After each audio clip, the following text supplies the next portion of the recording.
26 de junho é o Dia Internacional de Combate às Drogas. A data, criada pela Organização das Nações Unidas, reforça a importância de ações globais para enfrentar o abuso e o tráfico ilícito de drogas. Para falar sobre este assunto tão importante, eu convido agora a doutora Maria Vaulian, ela que é médica atuante do CAPES 2. Doutora, seja bem-vinda. Muito obrigada pelo convite. Eu sempre costumo dizer que quando a gente tem a oportunidade de falar de saúde mental, é sempre um prazer para mim falar sobre esse tema.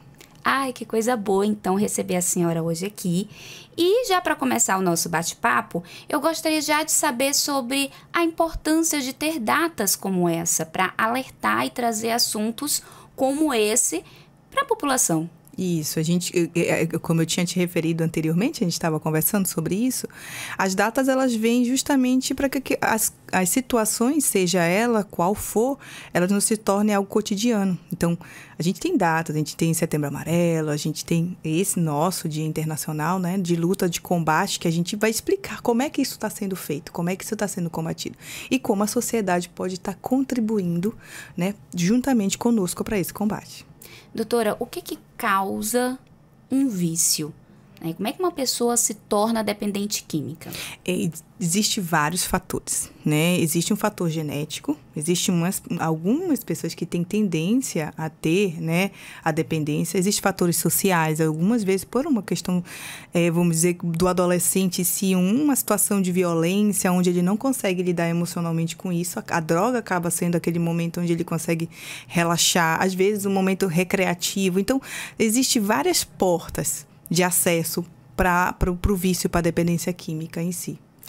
Mas existe algum processo no organismo mesmo que gera essa dependência? Sim, existem pessoas que são mais propícias a ficar dependente não só de droga, mas de tudo, de modo geral, de jogo ou de qualquer coisa que possa dar para ela dopamina em si. A gente costuma dizer que a pessoa, quando tem o vício, ela tem uma tendência a realmente ter essa necessidade excessiva de dopamina.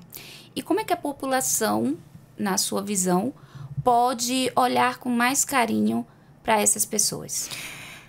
A partir do momento que você entende que a pessoa que está com uma dependência química, ela está doente, né? Foi causado uma neuroplasticidade de uma forma negativa, né? Naquela pessoa, o cuidado ele vai ser diferenciado. O teu olhar vai ser diferenciado, né? Assim como eu estava referindo anteriormente. Quando se trata de saúde mental, parece que as coisas são muito mais falta de vontade, né? A pessoa está com depressão porque ela não tem vontade. A pessoa é dependente química porque ela não. A dependência química, ela é uma doença que tem que ser tratada. E ela tem uma equipe multidisciplinar que vai trabalhar em cima desse paciente. Perfeito. Como identificar que a pessoa está dependente? De repente, uma mãe identificar que o filho está dependente. Tem como observar algumas características ou até mesmo a própria pessoa falar, não, isso aí é normal. Quando eu quiser, eu consigo, né? Não usar.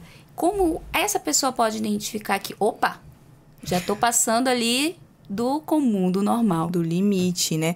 A dependência química em si, inclusive, tem pessoas que utilizam maconha, utilizam outras drogas que elas não são consideradas dependentes, né?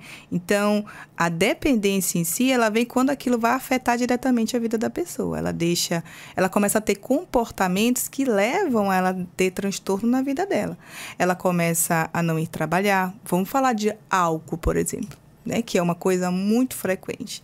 Ela não bebe só no final de semana, né? Tem alguns artigos que falam que se você consumir 3 latinhas, né, já sábado e domingo você já é considerado, se você não conseguir ficar sem aquela substância. Não. Vamos dizer, para me divertir, eu só consigo me divertir se eu utilizar algumas vezes o álcool. Então, o álcool ele é uma porta de entrada, eu preciso dele, né? E principalmente quando ele está relacionado às suas emoções. Eu tomo álcool para me poder esquecer a minha tristeza. Eu tomo álcool para me poder lidar com determinadas situações. Eu não consigo enfrentar determinadas situações se algumas vezes eu não uso aquela substância. A outra coisa é quando essa substância começa a te prejudicar no teu dia a dia.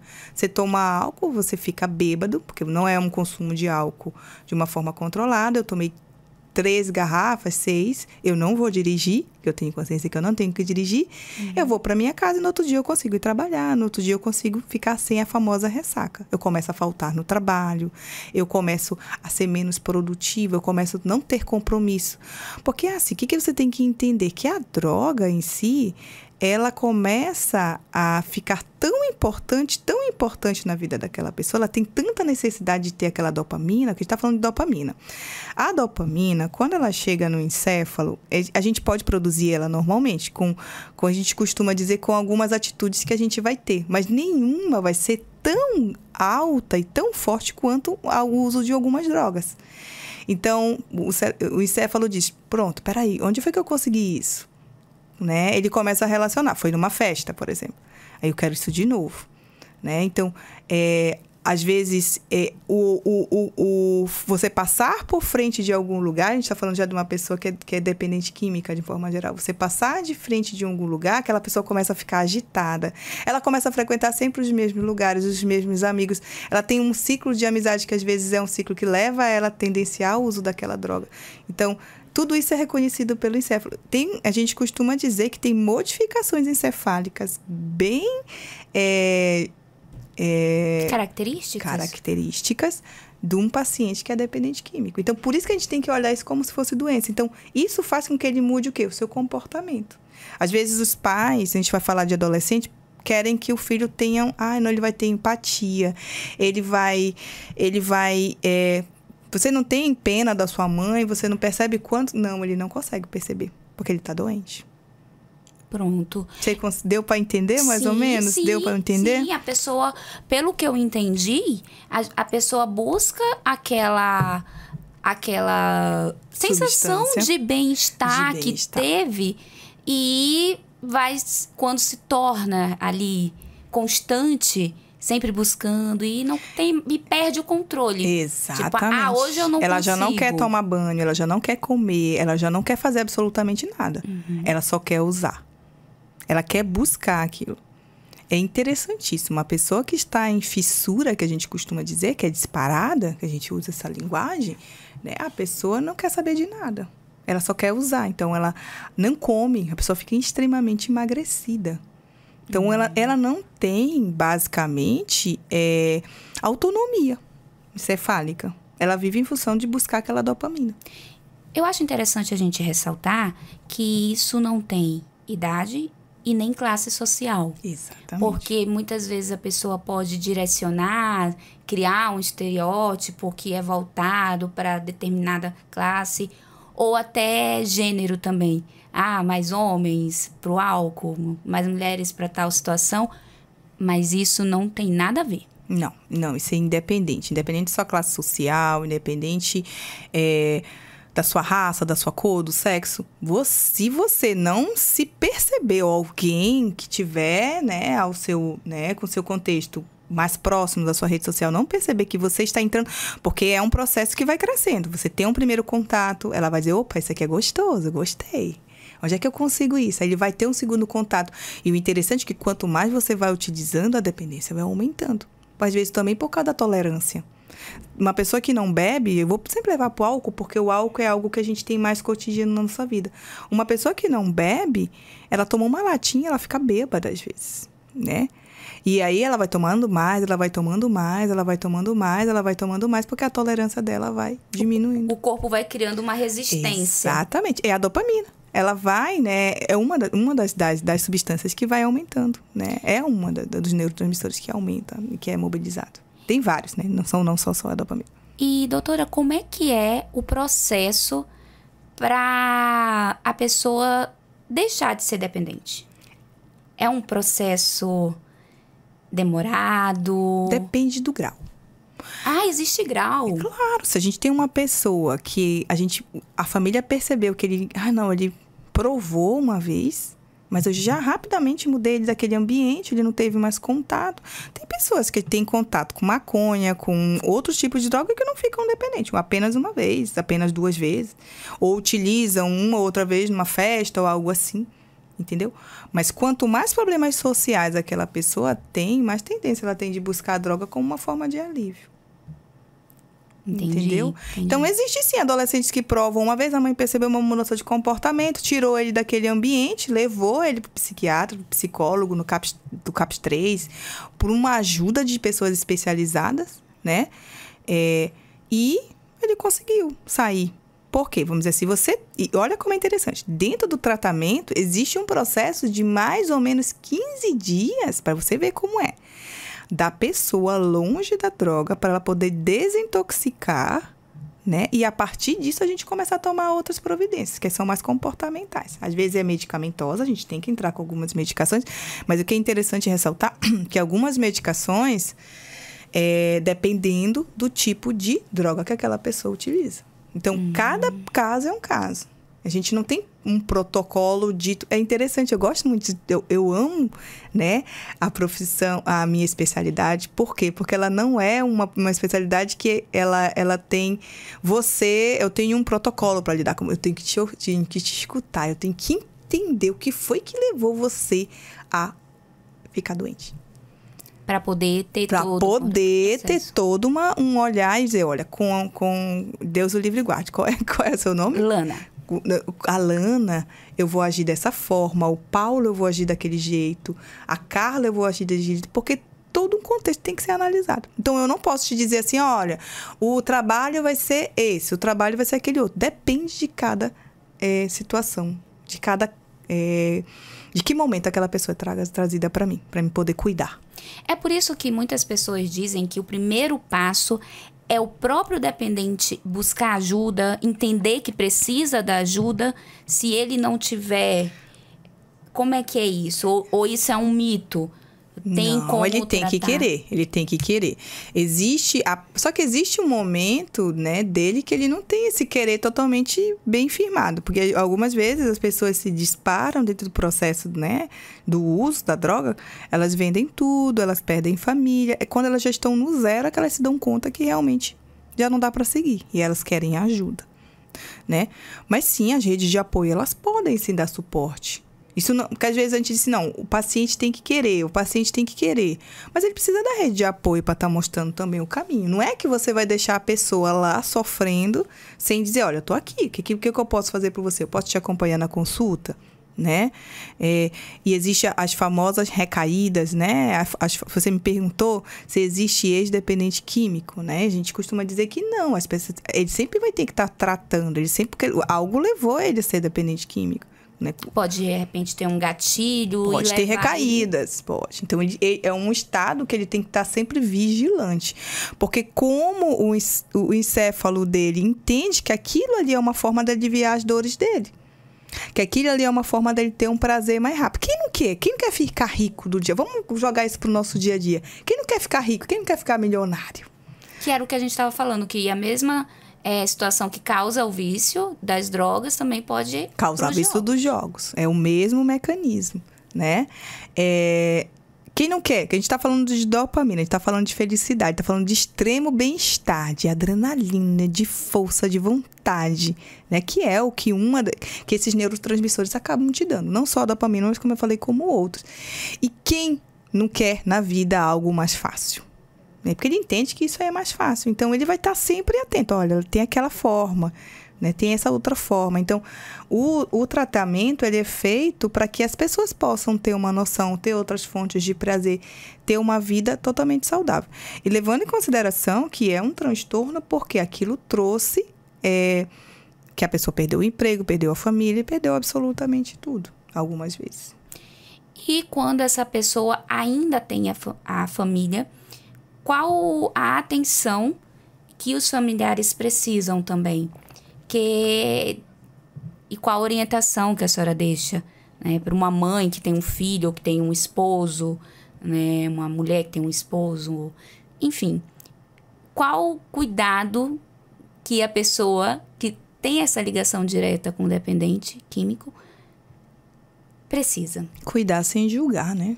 O cuidado sem julgamento é interessante. Entender que ela está doente e que ela está num processo. Algumas vezes esse processo tem recaídas, né? Às vezes ela nega todo o processo. Todo mundo, quando entra no processo de luto, seja ele por perda de alguém, perda de um relacionamento, ou simplesmente perda de algo que eu construí. Ninguém quer ver um filho dependente químico. Então, você constrói mentalmente para ele um ideal.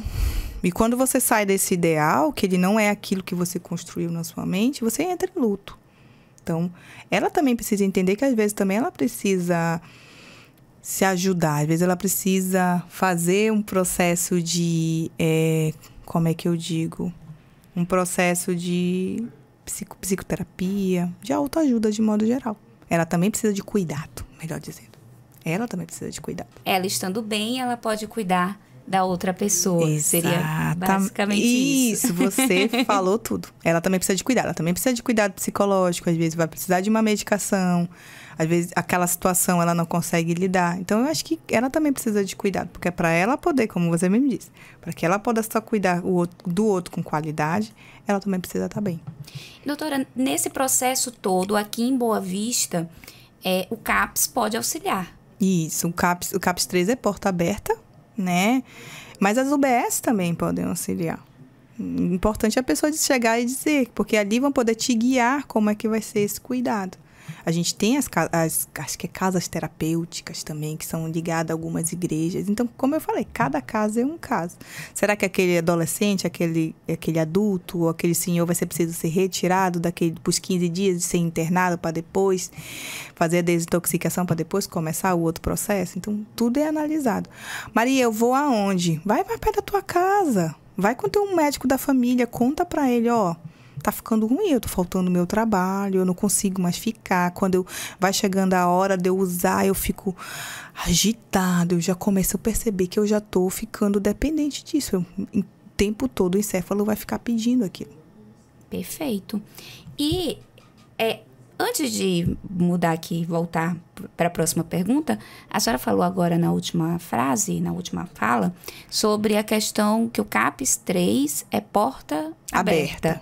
O que isso significa, doutora? Que você pode ir na instituição e marcar sua consulta. É só chegar e ser atendido. As instituições, CAPS, mas assim, o CAPS 3, ele é o voltado para álcool e drogas. Eles são especialistas nisso. Então, eles têm uma equipe multidisciplinar que sabem lidar com esses casos, né? Eu sempre costumo dizer, uma pessoa que é dependente química, ela não usa uma dose da medicação como uma pessoa que não é. Então, lá eles são especialistas nisso. Pois, olha só, eu vou falar para a senhora que eu pensava que as unidades era para atender por regiões, não por necessidades ou demandas. Isso, o CAPS 2, o CAPS 2, né, e o CAPS 3, eles são por regiões.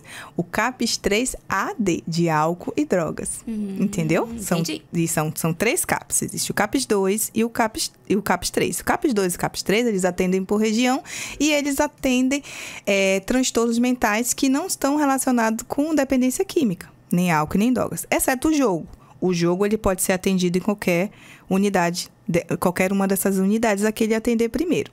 O CAPS 3 AD, ele é especialista em álcool e drogas. Olha aí, gente, anotaram? Pronto. Uma curiosidade, uma informação muito importante que eu acredito que, assim como eu, muitas pessoas também têm essa dúvida. E a gente reforça também que esse acolhimento pode ser feito nas unidades básicas de atendimento, que tem um horário específico que as psicólogas, os psicólogos fazem esse acolhimento das pessoas e fazem toda a orientação. Também tem isso, né? Tem. A gente tem nas unidades básicas de saúde psicólogos, né? Mas assim, Maria, eu vou ter que esperar ir com uma vaga com... Não, você pode falar com o seu médico da família. Ele vai poder te orientar. A porta de entrada, eu sempre costumo dizer, é muito mais fácil você ir no seu bairro e conversar com o seu médico, você tem mais confiança. Às vezes você conhece o médico da família e ele tem 5, 6 anos. Então você tem mais confiança de falar que naquele momento da sua vida você está vivendo aquela fase que você necessita de orientações, de ajuda. E aí ele vai poder te dar uma orientação da onde você vai procurar. Olha, você já está nesse nível, então eu vou te encaminhar para o CAPS AD. E aí você já fica com o seu encaminhamento. Não, Maria, eu não quero que ninguém do meu bairro saiba. Então, acho que eu vou direto lá no CAPS 3 AD, né? Então, já ir diretamente no CAPS 3 AD. Perfeito. Eu vi aqui que vocês também, olha só, fazem oficinas terapêuticas e tem todo o suporte às famílias. E, além disso, tem realizado ações de conscientização em comunidades e instituições. Um exemplo bem recente foi a palestra promovida na cadeia pública feminina. Fui eu que fui dar essa palestra. Abordando os impactos, né, do uso abusivo de substâncias e apresentando os serviços de apoio disponíveis gratuitamente à população. A senhora ministrou a palestra. Relata pra gente como é que foi essa experiência, o que a senhora destacou na palestra.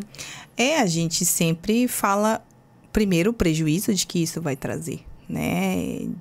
De como que isso alterou. Porque algumas vezes na cadeia pública, algumas pessoas estão lá por causa dessa dependência. Né? Então, já é algo que algumas vezes para elas é real. Elas estão lá por causa dessa dependência. Então, as palestras, elas são como orientação mesmo para a sociedade, dizendo que a gente tem pessoas, né, dispostas a dar esse tipo de substância para os nossos adolescentes, até para a gente mesmo. Mas que a gente precisa ver as consequências de tudo isso, de como que isso traz os prejuízos. Então, nas palestras são mais de orientação mesmo, de prevenção, de falar que existe, de que está aí, de que é um perigo, que não é legal. E que tem tratamento. E que tem tratamento. A senhora percebeu, de repente, uma diferença, assim, no público, nos anos de experiência, né, que a senhora tem, no público feminino e no masculino, de resistência, de buscar ajuda? As mulheres, geralmente, elas são mais abertas ao apoio psicológico? Sim, as mulheres sempre são as melhores. Que é a mulher que traz o homem, né? Então, ele sempre vem acompanhado com ela. Ela que tem a percepção, né, de que não tá algo legal. Mas o homem vem também muito sozinho, né? Mas, assim, claro, se a gente for colocar na proporção, sempre a gente tem atendimento de mais homens do que mulheres. E os adolescentes também, né? Perfeito. Olha só, o CAPS 2 ganhou uma nova sede no bairro Messejana, ampliando a capacidade de atendimento para cerca de 1.050 procedimentos por mês. Isso é importantíssimo, né, doutora? Isso, mas lembrando que o CAPS 2, ele não é especialista em álcool e drogas, né? O especialista em álcool e drogas é o CAPS que está aqui pertinho de você. Aqui é Aqui é Villeroy. Na rua de trás. Pronto. No São Francisco. No São Francisco. É o CAPS 3. Perto, gente. E tem uma equipe no CAPS 3. Gente, lembrando que eu trabalho no 2, hein? Se alguém quiser me encontrar, é no 2. Mas no CAPS 3 tem uma diretora que é maravilhosa, né? Que é a Doriana. Tem o Kiman. Vou logo dar nome aqui. Tem o Kiman. Quem vocês vão precisar buscar, Exatamente. Né? Tem o Cássio. Tem uma equipe toda, Dani, que é a psicóloga, que tá lá. Gabriela, ela vai me matar, mas eu vou, que é uma TO, uma terapeuta ocupacional. Então, o que eu quero dizer? Que tem toda uma equipe preparada para poder acolher, né, os pacientes que vão estar lá, né? Lembrando que o CAPS 3, ele tem a administração estadual, né, municipal. O CAPS 2 é a administração municipal, onde eu trabalho. Mas, Maria, eu precisava ir contigo, né? Eu não queria contar isso para ninguém. Eu posso no CAPS 3, no CAPS 2? Pode, é porta aberta também. A gente conversa, a gente vê também, e lá também a gente pode encaminhar. O que é interessante é você entender que você pode buscar ajuda. Que a gente está aqui para poder apoiar. Quando eu falo a gente como rede de atenção psicossocial, RAPS, né? A gente está aqui para poder acolher você nesse momento da sua vida. E o paciente sempre tem que entender que ele não é a dependência química dele. Ele é muito mais do que isso. E ele vai estar num espaço sem julgamento. Doutora, hoje, especificamente, a gente está falando da dependência química. Mas, eu gostaria agora de abrir ali um parêntese na nossa conversa sobre a questão do preconceito que as pessoas têm sobre o CAPS, né?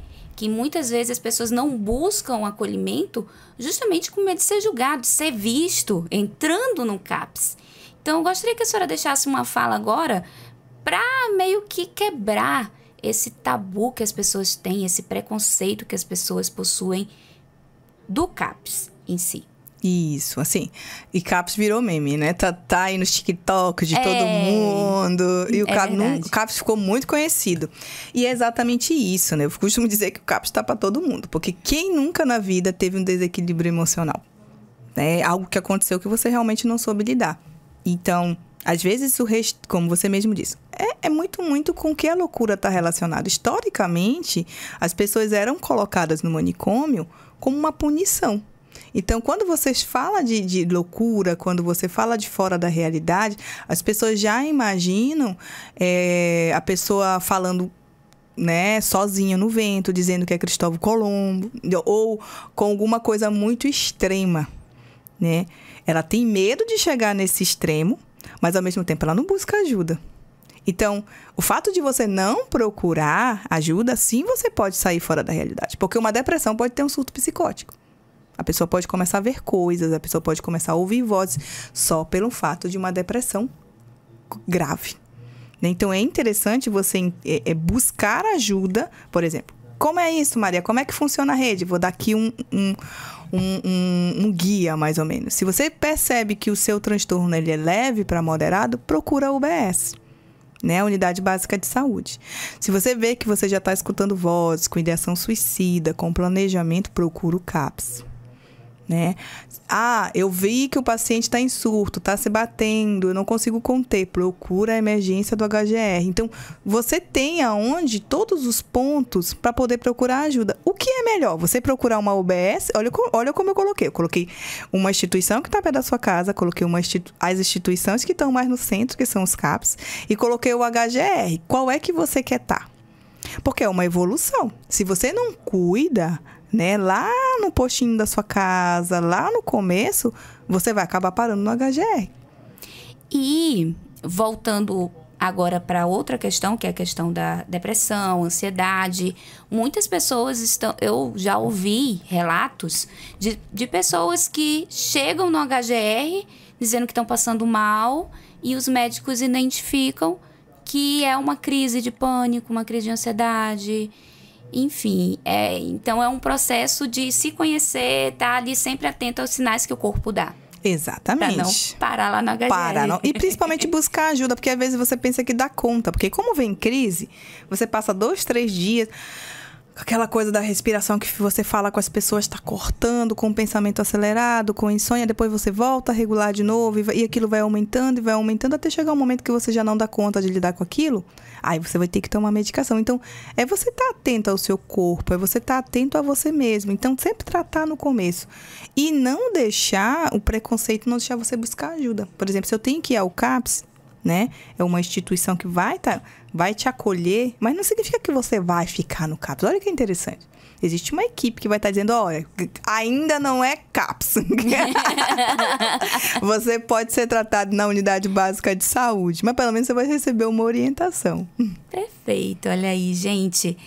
E voltando agora a falar sobre a dependência química, e em um momento da nossa conversa, a senhora falou que tem a questão genética, né? Que a pessoa pode ter geneticamente ser mais propícia a isso. Exatamente. Certo? Agora, eu gostaria de falar sobre a questão dos pais e das mães que bebem, como a senhora falou também, que vamos falar da bebida, que é algo mais frequente, na frente dos filhos. E culturalmente, eu já vi também, presenciei alguns pais, dá aí pro menino, né, pra criança, besteira, né, e tal. Enfim, o que eu quero com isso? Saber se o exemplo pode trazer para a criança, já ali, desde mesmo dos primeiros anos de vida, uma realidade que pode levar ele a uma dependência. Sim, vamos falar do cigarro. Como ter cuidado com isso? Vamos lá, vamos falar do cigarro. Tem muita gente que começou a fumar por moda e tem um câncer de pulmão. Tem muita gente que começou a fumar porque os amigos fumaram, porque eu via meu pai fumar. Sim, isso tem uma influência muito grande. Imagina você dar algo para uma criança, que é uma substância que tem vários compostos que levam à dependência. Então, ela já vai ter um primeiro contato. O encéfalo dela não está nem preparado para receber aquilo.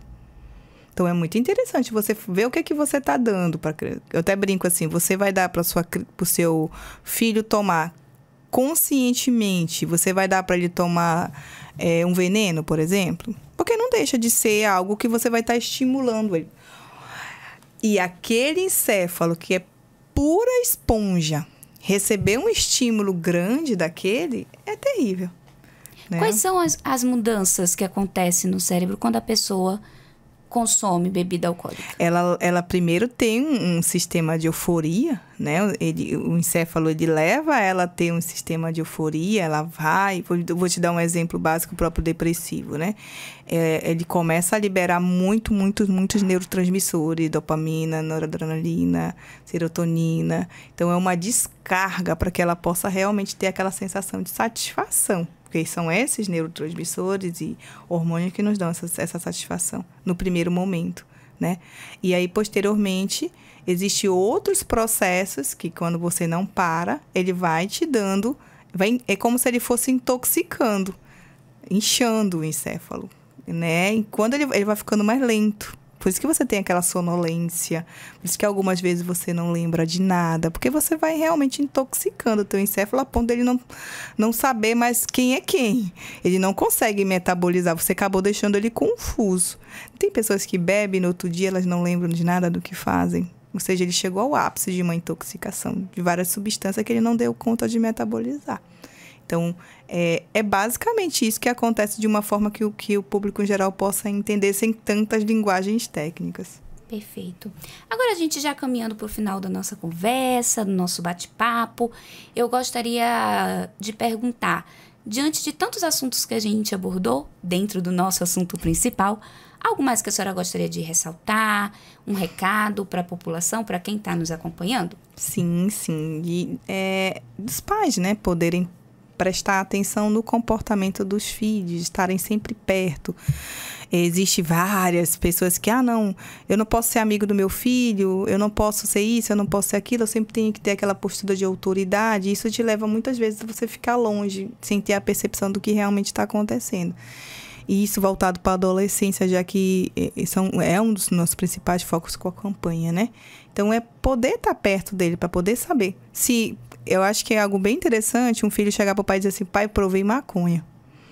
Né? E o pai não poder ficar, meu Deus, eu vou te matar, eu vou te julgar. Lembra que você falou acolher sem julgar? Sim. Entender que, às vezes, ele não tem maturidade para aquilo. E, de modo geral, estar mais perto dele para poder ouvir. Né? Para a população geral, falar para ela que a dependência química em si, ela é uma doença e que ela precisa ser tratada. E que tem tratamento e que tem instituições que são voltadas para isso. Né? A quebra do preconceito, olhar ele como doença faz toda a diferença. Né? Para que aquele paciente possa realmente chegar mais cedo possível, mais precocemente possível ao atendimento, né? Psiquiátrico, psicológico da equipe multidisciplinar. Então, a quebra do preconceito é o caminho. Perfeito! Olha aí, não poderia ter outra pessoa para falar sobre o assunto. Eu gostaria de agradecer a sua disponibilidade de tempo, compartilhar o seu conhecimento com a gente. Hoje a senhora trouxe muitas informações que eu tenho certeza que vai fazer a diferença em quem acabou de escutar todo o nosso bate-papo. Muito obrigada. Eu que agradeço. Como eu falei, para mim é sempre um prazer falar sobre saúde mental, até porque é uma temática que eu amo muito, demais. Então é sempre um prazer. Sempre que precisar, a gente vai estar por aqui. Obrigada mais uma vez. Eu conversei com a doutora Maria Vaulian, ela que é médica atuante no CAPS 2. E nós finalizamos aqui mais uma edição do Entrevistas DPE. Hoje nós falamos sobre o dia 26 de junho, o Dia Internacional de Combate às Drogas. E olha, gente, eu reforço para você. Se você gosta de acompanhar assuntos de interesse público, basta nos escutar pelo Deezer, Spotify ou YouTube. Seja sempre bem-vinda, seja sempre bem-vindo. Eu sou Lana Francis e até a próxima. Tchau, tchau!